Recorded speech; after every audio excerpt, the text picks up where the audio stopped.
Hi friends, தீபாவளினாலே sweet தான்.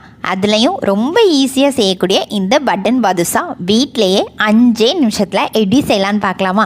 வாங்க வீடியோக்குள்ளே போகலாம். ரொம்ப புளிக்காத தயிர் 2 ஸ்பூன் எடுத்துக்கலாம்.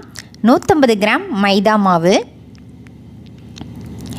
ஒரு 2 ஸ்பூன் அளவுக்கு நெய் ஆட் பண்ணிக்கலாம். இது வீட்டில் ரெடி பண்ணுற பசு நெய் தாங்க. இந்த நெய் ரெசிபி என்னோடய சேனலில் இருக்குது, செக் பண்ணி பாருங்கள். கொஞ்சமாக சால்ட் ஆட் பண்ணிக்கலாம், ஒரு பிஞ்ச் ஆஃப் சால்ட்டு. அதுக்கப்புறம் பேக்கிங் சோடா கொஞ்சமாக ஆட் பண்ணிக்கலாம். இதெல்லாம் போட்டு நல்லா மிக்ஸ் பண்ணிக்கோங்க.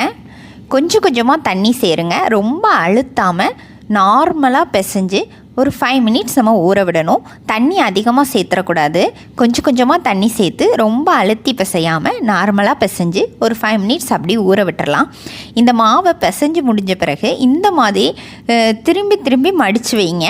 அப்போ தான் லேயர் லேயராக பாதுஷா வரும். இதை ஒரு 2-3 டைம் அடிக்கடி செஞ்சு ஊற விட்டுறலாம். இப்போது நம்ம பாதுஷாக்கான ஜீரா ரெடி பண்ணிக்கலாம். ஒரு கடாய் எடுத்துக்கோங்க. அதில் 300 கிராம் சர்க்கரை.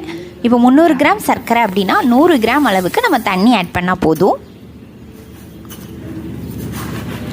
அதாவது 100 ml தண்ணி ஆட் பண்ணி சுகர் நல்லா கரைஞ்சி வரணும். பாதுஷா நம்ம ரொம்ப நேரம் ஊற போடுறதில்ல, அதனால சுகர் சிரப்பில் தண்ணி அதிகமாக ஆட் பண்ணக்கூடாது.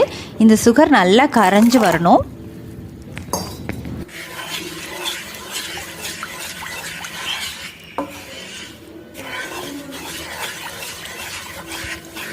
ஜீனி நல்லா கரைஞ்சி ஒரு எண்ணெய் பதம்னு சொல்லுவாங்க, அந்த ஸ்டேஜில் 1 ஸ்பூன் அளவுக்கு ஏலக்காய் பவுடர் ஆட் பண்ணிவிட்டு ஸ்டவ்வை நல்லா சிம்மில் வச்சுருங்க. இப்போது நம்ம பாதுஷா ரெடி பண்ணி வச்சுக்கலாம்.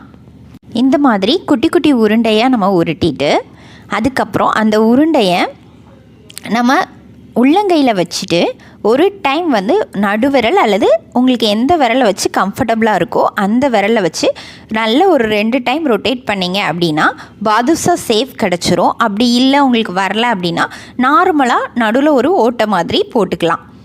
இந்த மாதிரி 2 டைம் ரொட்டேட் பண்ணிங்கன்னா ரொம்ப சூப்பராக பாதுஷா சேஃப் மாதிரி நம்ம தேவையான சைஸில் ரெடி பண்ணி வச்சுக்கலாம். உங்களுக்கு பெருசாக தேவைப்பட்டது அப்படின்னா நீங்கள் பெருசாக ரெடி பண்ணிக்கோங்க.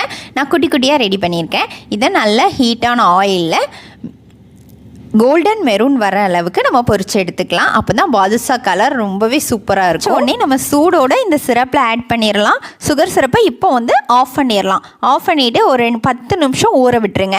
ஒரு 10 நிமிஷம் ஊறின பிறகு ஒரு பிளேட்டில் நல்லா நீட்டாக அடுக்கி நம்ம தேவையான நட்ஸ் ஆட் பண்ணோம் அப்படின்னா சூப்பரான பட்டன் பாதுஷா ரெடி.